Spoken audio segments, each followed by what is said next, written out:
بسم اللہ الرحمن الرحیم۔ بہت ہی پیارا واقعہ ہے غازی علم الدین شہید کی شہادت کے پھانسی کے وقت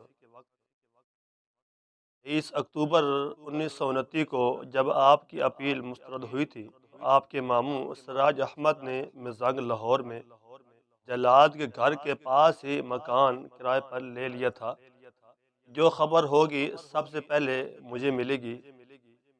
30 اکتوبر 1929 کو اطلاع دی گئی کہ 31 اکتوبر 1929 کو صبح 6 بجے پھانسی کا وقت جو ہے وہ رکھا گیا، لیکن پھانسی جو ہے وہ صبح 7 بجے دی گئی۔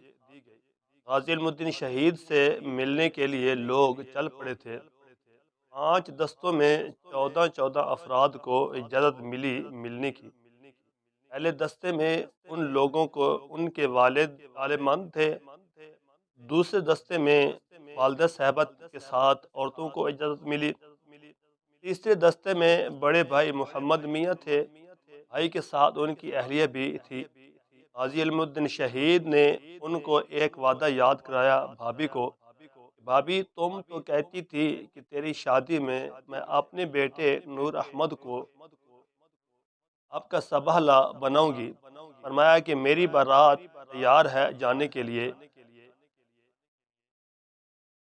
تو بھابھی نے کہا کہ میں اپنا وعدہ پورا کروں گی، اور وعدہ سچا ہوا۔ غازی کی شہادت کے چند دن بعد بھی انتقال فرما گئے۔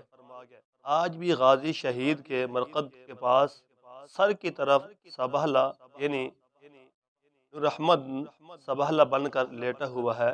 چند دنوں بعد نور احمد کی وفات بھی ہو گئی تھی۔ بھابھی نے جو کہا اور وہ سچا وعدہ نکلا، یعنی کہ کچھ دنوں بعد نور احمد جو ہیں، جو بھابھی نے اپنے دیور کی شادی کے لیے ان کو کہا تھا کہ میرا بیٹا آپ کا سبہلا بنے گا، کچھ دنوں بعد وہ بیٹا بھی جو ہے وہ بھی حاجی صاحب کے پیچھے وفات پا گیا۔